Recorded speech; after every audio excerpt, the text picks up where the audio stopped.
পানি দিয়া তারপরে এভাবে পাড়াইতে হয়, পাড়াইয়া মাটিটা অনেক নরম করতে হয়।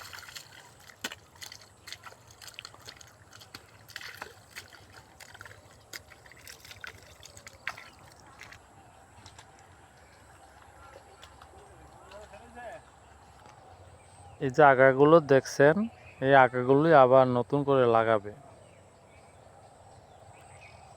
তারপরে যে এরকমভাবে সব একটা একটা করে বিছাবে, বিছানোর পর তারপরে যে এরকম পোয়ার মেলবে, এগুলা কেটে আবার তারপর কেল করে তারপর লাগাবে।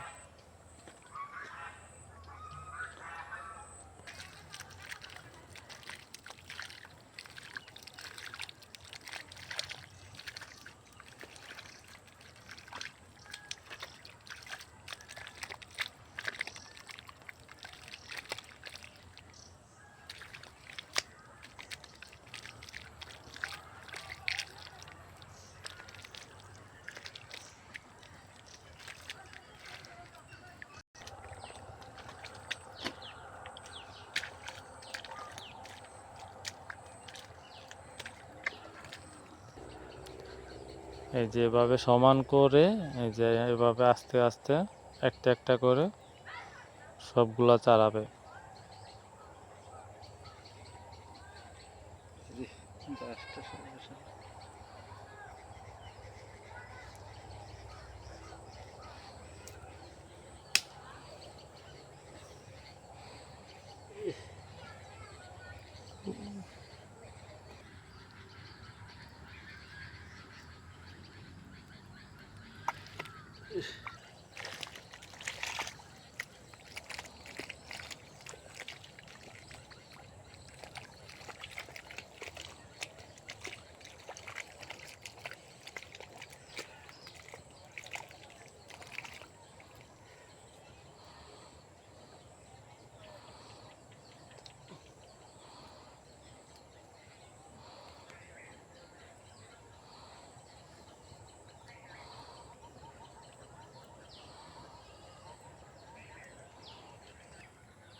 কৃষক কাজ করতে ভাই অনেক কষ্ট, যারা করে তারাই বোঝে।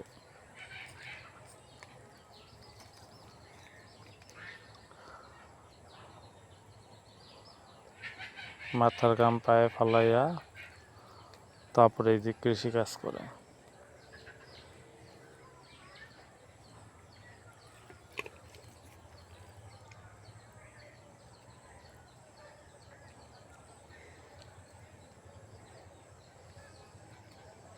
ভিডিওটা যদি ভালো লাগে বেশি বেশি শেয়ার করবেন।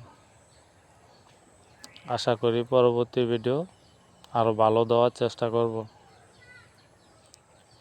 আর গ্যান্ডারির ওই চারা এভাবেই রোপণ করতে হয়। এই ভিডিও এই পর্যন্তই। ভালো থাকবেন, সুস্থ থাকবেন। আল্লাহ হাফেজ।